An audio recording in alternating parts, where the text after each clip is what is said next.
Hello, welcome back to Happy Apple Core Homestead. I'm doing a follow-up video on the last one that I did about food and supply shortages. On my last video, I said I had 6 stores to go to, but I only had time to go to 3. And so today I popped out to the last 3 stores and I wanted to show you and kind of talk to you a little bit about what I found. As you can see in front of me, I have a couple of notes. There's just a lot of information to share and I don't want to lose my place. So let's just jump right in. I went to 3 different stores. Today I was really focusing on, do the higher end or more expensive or specialty stores have the same supply issue that, like Walmart and Dollar Tree and big box stores are experiencing. What I found is that every store I visited had some degree of a supply chain issue. There were empty shelves at every store I went to, but I think you're going to be, curious, fascinated, interested to know that some of these more expensive stores that I visited today had a lot more product on the shelves. The first store we're going to look at today is our local Hagen.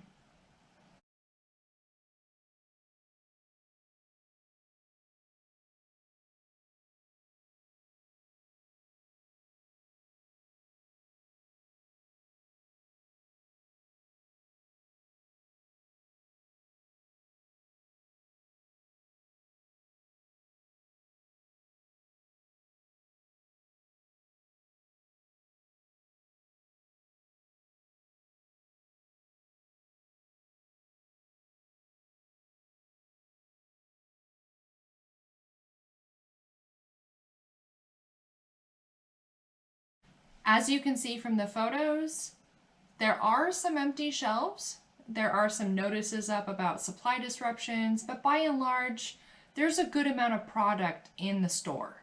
However, prices are a whole nother issue.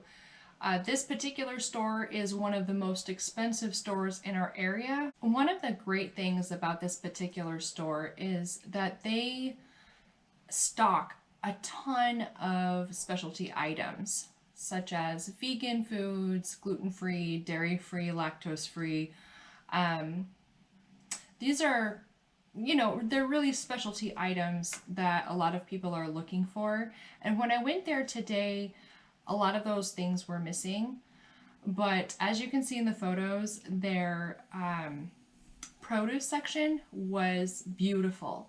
There was definitely a lack of organic produce, but by and large, they had tons and tons of fresh fruits and vegetables. Their paper aisle was well stocked. I showed you photos of what wasn't well stocked, but the rest of the store looked really good. Now let's take a look at our local QFC.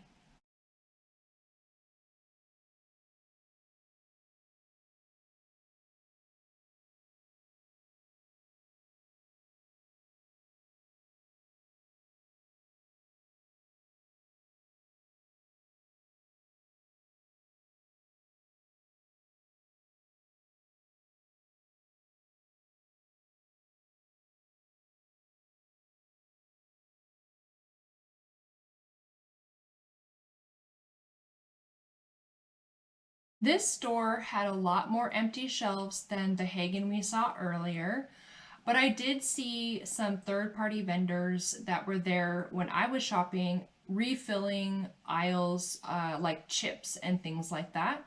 So they're definitely getting product in. This QFC, like the Hagen that I showed you before, typically has a wonderful stock of fresh fruits and vegetables. And also, like the Hagen, they did not have a very good stock of organic fruits and vegetables. Overall, though, it was pretty decent. There was definitely food to be had. You're not going to starve if you're going to this store. Lastly, I thought we could take a look at a local country store. The country store has, basic feed for your animals, and it's kind of like a hardware store, animal store combined. And I was really curious what we might find there.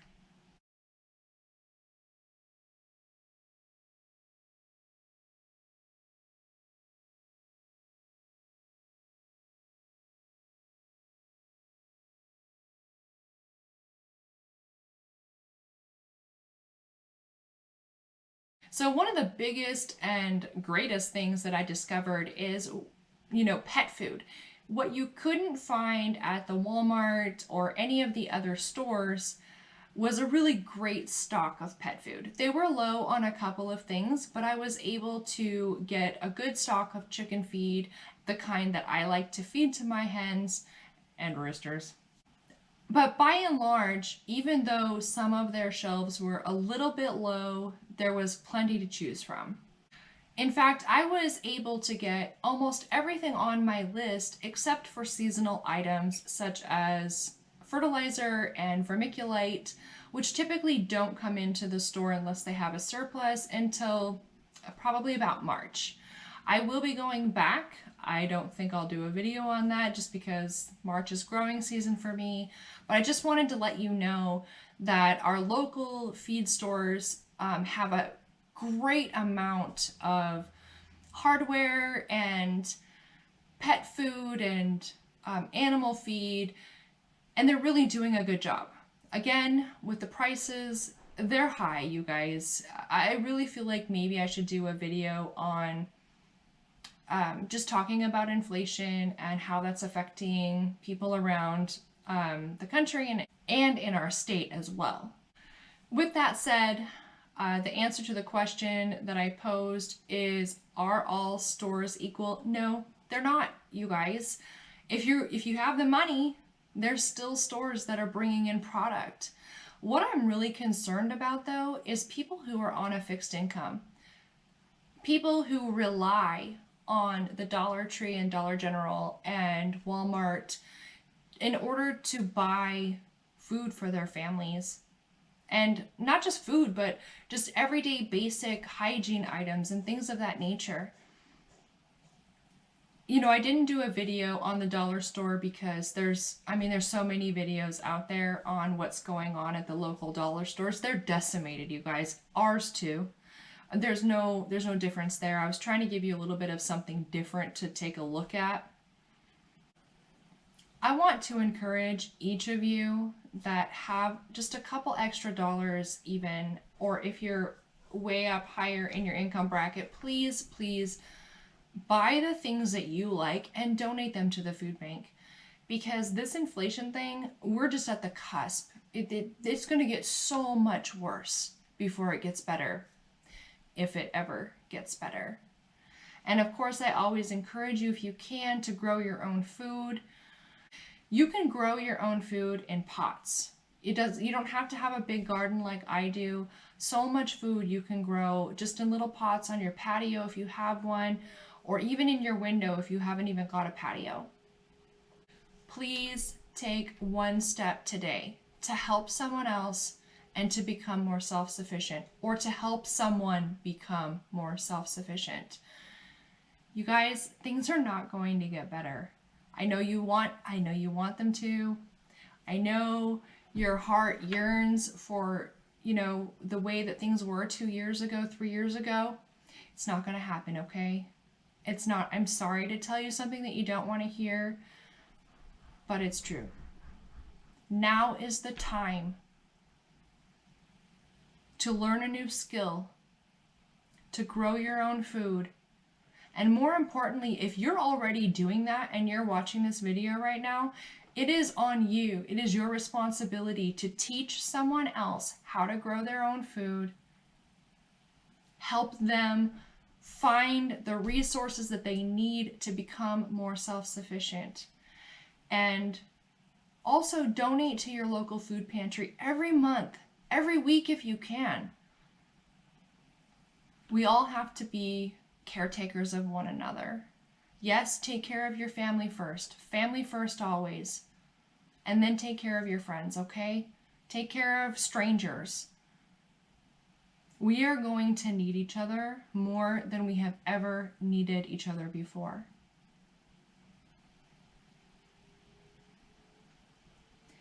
If I'm sounding a little alarmist, just tuck it in the back of your mind.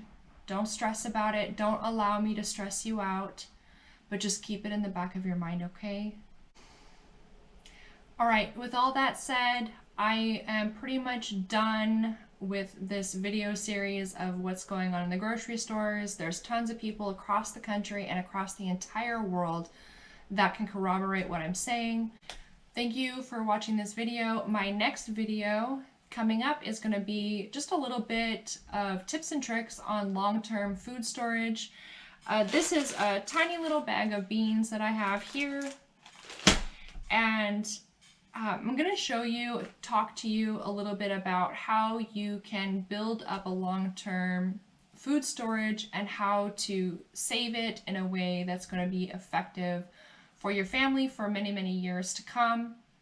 I hope you'll tune into that. I hope this video was helpful for you to see kind of what's going on in my neck of the woods so that you can compare it to what's going on in your town. I thank you very much for watching this video and hanging with me. I know I can be a little bit long-winded at times, but I appreciate every single one of you that support me in this mission to help people become more self-sufficient. I hope you all have a great day, and I will be seeing you very soon. Bye!